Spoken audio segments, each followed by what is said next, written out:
Edhe pse çdo vit rritet numri I pacientëve të prekur nga kanceri, pozitiv është në këtë se fakti krahasuar me periudhën e mëparshme është rritur ndjeshëm numri atyre që kanë zgjatur jetën.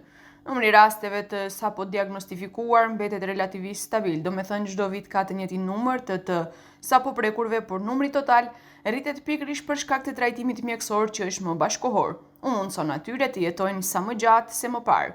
Këtë të dhëna I prezantoi drejtori I klinikës së onkologjisë Igor Stojkovski, I cili bëri edhe një pasqyrë të sëmurëve nga kanceri I gjirit, I mushkërive dhe melanomës. Что кумулирование наоборот на пациенте, значит, се должим или другото и на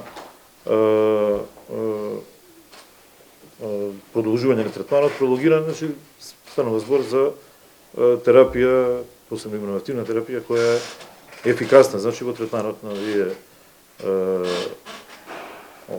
заболувања.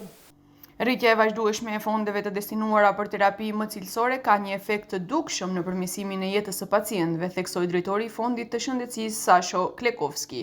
Ai tha se deri në vitin 2019 shpërndarja e fondeve ishte shumë modeste, rreth 10 milion euro në vit, ndërsa tani buxheti arrin në 50 milion euro.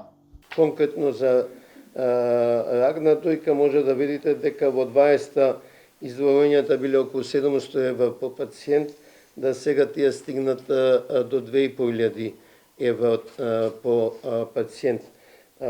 Заради вкупните бројки во рак на дојка и на новооткриени и на вкупни пациенти, буџетот за рак на дојка е скоро 1/3 од вкупниот буџет.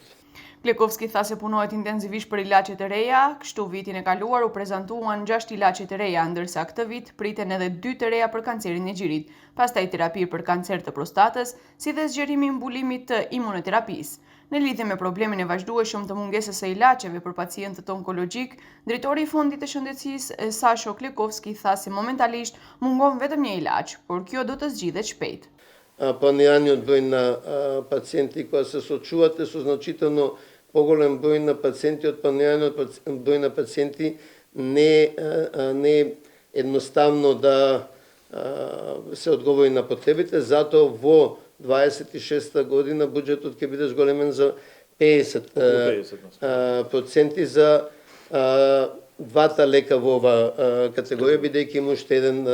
Në klinik aktualisht funksionojnë 3 aparatura për rezatim, nga të cilët një është vënë në përdorim vitin e kaluar. Për më tepër u prezantua një pajisje e re për trajtimin e metastazave në tru, duke mundësuar që pacientët të mos kenë nevojë të shkojnë jashtë vendit për trajtim.